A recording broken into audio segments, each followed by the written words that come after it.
Hello friends, मैं doctor Anandita Singh Thakur और welcome to my YouTube channel women wellness with doctor Anandita, जहां हम बात करते हैं आपकी फिजिकल और मेंटल हेल्थ से रिलेटेड टॉपिक्स के बारे में बहुत ही सरल भाषा में, ताकि आप समझ सकें कि आपकी डिसीजन मेकिंग किन चीज़ों पे निर्भर है।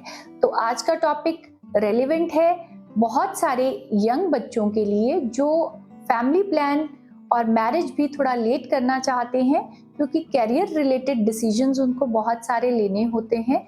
और इंडिया में तो ये समस्या अभी आने लगी है, जो हम एल्डरली पॉपुलेशन को देखते हैं प्रेग्नेंट होते हुए, मतलब मोर देन 35 इयर्स। पहले ये टर्म जो है वो मोर देन 40 इयर्स के लिए अप्लाई होता था, लेकिन अब मोर देन 35 इयर्स की अगर महिला प्रेग्नेंट होती है तो उसे एल्डरली ग्रेविडा समझा जाता है। और कुछ कॉम्प्लिकेशंस इस एज में बहुत ज़्यादा आने की संभावना रहती है। तो आज हम आपको अवगत कराएंगे उन चीज़ों से जो अगर आप लेट कंसेप्शन का सोच रही हैं तो आपको ध्यान में रखना चाहिए। और बहुत ज़रूरी है कि आप प्री कंसेप्शनल काउंसलिंग के लिए ज़रूर जाएं, ताकि आपकी हेल्थ जो है जब आप प्रेगनेंसी प्लान करें तो मैक्सिमम लेवल पे हो।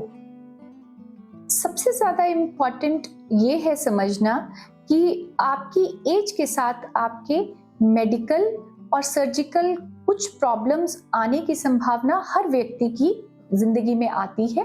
और हम जिस बारे में बात करना चाहते हैं कि अगर आप लेट प्लान कर रहे हैं तो जो आपकी केयर है, गायनेक केयर आपको मिलनी चाहिए, वो इंडिविजुअलाइज्ड होनी चाहिए।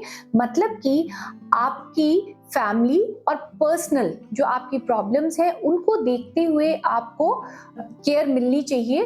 क्योंकि ये कहीं हद तक सही है कि जब आप थोड़ा सा लेट प्लान करते हैं तो आपके फाइनेंशियल रिसोर्सेज अच्छे हो जाते हैं, आप अच्छी केयर दे सकते हैं, अच्छे अस्पताल में चेकअप करा सकते हैं, क्योंकि आपने उतना अर्न कर लिया होता है। लेकिन कुछ समस्याएं ऐसी हैं जो एज के साथ एक्स्ट्रा आ जाती हैं, तो वो एक्स्ट्रा बर्डन आपके ऊपर ना आए। आज की भागदौड़ में जहां इवन हर पेरेंट चाहता है कि उसकी लड़की फाइनेंशियली इंडिपेंडेंट हो, या मेल साइड के भी जो लोग हैं वो चाहते हैं कि उनके घर में जो बच्चा आए वो भी वर्किंग वुमेन आए, ताकि दोनों मिलके एक साथ जिंदगी की गाड़ी अच्छे से चला सकें। तो यही सब प्लानिंग करते, कभी अपने करियर के बारे में सोचते, कभी अपनी फैमिली इश्यूज के बारे में सोचते, आपकी एज अब जा पहुंची है 35 पे, आप मैरिड तो हैं लेकिन आप चाहते हैं कि आप अपने जो प्रेगनेंसी प्लानिंग है उसे डिले कर सकें। जहां तक इंडिया की बात है, जहां 1980s में मोर देन 35 इयर्स जो एज की महिलाएं हैं जो गर्भ धारण करती थी, उनका इंसिडेंस बहुत कम 2 या 3% हुआ करता था। लेकिन आज की डेट में अगर 2025 की बात करें तो प्रेगनेंसी कंसीव करने वाली जो महिलाएं हैं वो मोर देन 10% महिलाएं आपको मोर देन 35 इयर्स की एज में कंसीव करती मालूम होंगी। तो क्या प्रॉब्लम्स आ सकती हैं? सबसे पहले तो ऐसा नहीं है कि हम अपनी तरफ से ये बात कह रहे हैं, इसमें साइंस के तथ्यों के द्वारा प्रूव किया गया है कि जो विमेन फर्टिलिटी है वो मैक्सिमम या अपनी पीक पे होती है जब एक लड़की 23 इयर्स की होती है। एक 23-24 इयर्स की महिला की फर्टिलिटी बहुत अच्छी होती है, और जैसे जैसे एज बढ़ती है 35 के बाद ये ग्राफ बहुत डाउन जाने लगता है, और 40 के बाद जो है वो बहुत ही शार्प डिक्लाइन आता है मेनोपॉज तक, और कंसीव करना आपके लिए थोड़ा मुश्किल होता है। तो ये रहा एक फैक्टर कि आपके लिए कंसेप्शन एक प्रॉब्लम हो सकती है। दूसरा फैक्टर ये है कि हमें क्या प्रॉब्लम्स आ सकती हैं, हम उनके बारे में डिस्कस करेंगे। तो सबसे पहली जो प्रॉब्लम आती है, नंबर 1 प्रॉब्लम, वो होती है जेनेटिक डिजीजेस की, जैसे कि आपका डाउन सिंड्रोम हो गया, एडवर्ड सिंड्रोम हो गया। क्योंकि जो एक एम्ब्रियो है या फीटस है या बच्चा है, वो पेट में जो रहता है वो एग और स्पर्म के फर्टिलाइजेशन की वजह से बनता है। अगर एग की क्वालिटी पुअर होगी या स्पर्म की क्वालिटी पुअर होगी, जो कि एज के साथ ये प्रूवन है, ना सिर्फ महिलाओं में, इवन पुरुषों में भी ऐसा है कि स्पर्म क्वालिटी विद एज कम होती दिखाई दी है।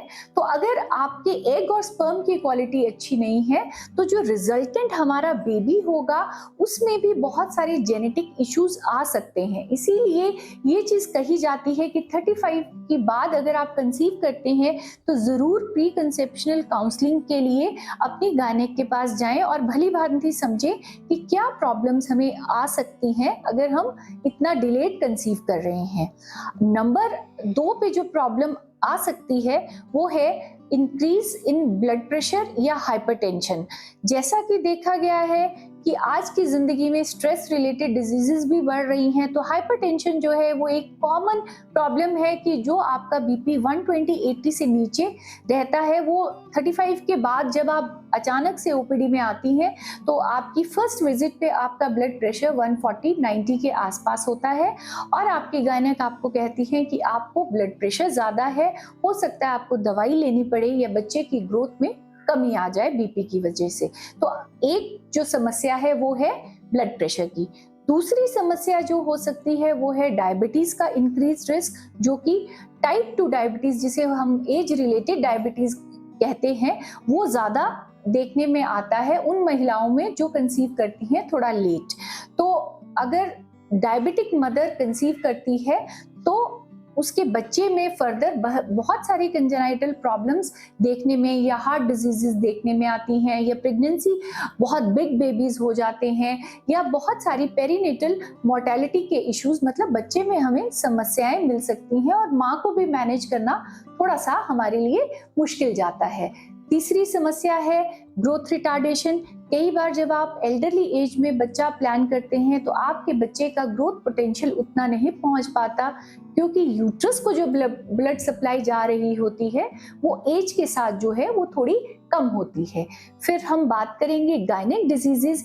क्या आमतौर पे भी अगर आप सोचेंगे कि जैसे आपको यंग एज में कोई गायनेकोलॉजिकल प्रॉब्लम नहीं होती है, कोई फाइब्रॉइड, सिस्ट, एंडोमेट्रियोसिस, वो एक एज के बाद फाइब्रॉइड जो है वो 60% महिलाओं में फाइब्रॉइड नॉर्मल तरीके पे भी छोटा या बड़ा देखा जा सकता है। तो आपकी प्रेगनेंसी के साथ छोटा मोटा फाइब्रॉइड भी एक कॉमन समस्या देखा गया है।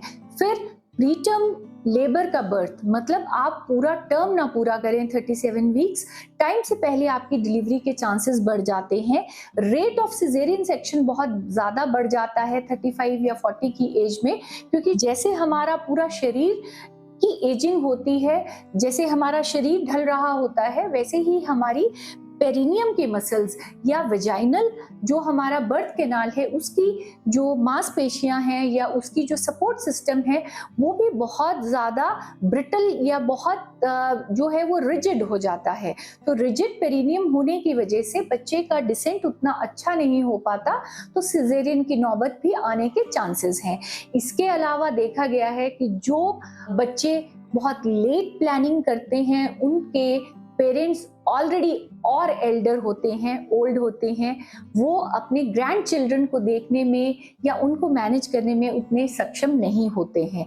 है तो ये बहुत छोटी सी बात, लेकिन जहां हम बात करते हैं पेरेंटल सपोर्ट की, हर माँ बाप की विश इस तरीके की होती है कि बच्चा टाइम पे मैरिज करे, टाइम पे कंसीव करे। ये जो है वो एक सोशल नॉर्म के तहत हम देखते हैं और अक्सर देखा गया है कि फैमिलीज में पेरेंट्स कह रहे होते हैं कि जल्दी कंसीव कर लो, एटलीस्ट हम तुम्हारे बच्चों को देख पाएंगे। या जो हमारे घर में बड़े बूढ़े होते हैं, बहुत परदादा परनाना की, हमें कब जो है वो बच्चे का चेहरा देखने को मिलेगा। तो ये इशू एक सोशल प्रॉब्लम भी है, पर इसका इस तरीके से भी इसको आप ले सकते हैं कि वाकई ही जब ग्रैंड पेरेंट्स ओल्ड होते हैं तो वो उतना अच्छे से आपको सपोर्ट नहीं कर सकते हैं। तो मेरी जो एडवाइस है यंग कपल्स को वो ये है कि आप डिसीजन तो आपको ही लेना है, आपके लिए करियर इम्पॉर्टेंट है या फैमिली इम्पॉर्टेंट है, पर फिर भी अगर हो सके तो समय पे मैरिज करना और समय पे फैमिली प्लान करना is not a bad option. इसके चलते आप बहुत सारी ऐसी समस्याओं से दूर हो सकते हैं जो कि अनवांटेड ही हमारी जिंदगी में आ जाती हैं। इसकी वजह से बहुत ज़्यादा पेरीनेटल केयर मदर को चाहिए होती है जब आप इस तरीके के मेडिकल और रिप्रोडक्टिव हेल्थ प्रॉब्लम से जूझते हैं। उसके अलावा जब बच्चा IUGR, प्री मैच्योर या कोई डायबिटिक मदर का बेबी हो या उस बच्चे को भी कोई मेडिकल इशू होने की समस्या ज़्यादा देखने में आती है, तो नियोनेटल जो फाइनेंशियल बर्डन है नियोनेटल केयर का वो भी बढ़ जाता है। तो मेरी सलाह तो ये है कि यू आर द बेस्ट जज, क्योंकि आज की जनरेशन जानती है कि उसे क्या चाहिए। और मुझे ऐसा लगता है कि प्यार और एक फैमिली सपोर्ट सबको चाहिए होता है, तो टाइम पे क्यों ना हम अपना घर बसाएं, ये मेरी आपको सलाह है। बाकी मेरा ऐसा कहना है कि ज़्यादा से ज़्यादा महिलाएं ये देखें, यंग जनरेशन, ताकि वो इस बारे में सोच सकें और डिसीजन ले सकें। Thank you so much. अगर आपको मेरा वीडियो पसंद आया हो तो इसे ज़रूर अपनी फ्रेंड्स में, अपनी फैमिली में ज़रूर शेयर करें, ताकि उनको कुछ नॉलेज बढ़ सके और एक हेल्दी बेबी और हेल्दी मदर रिजल्ट में मिल सके। धन्यवाद।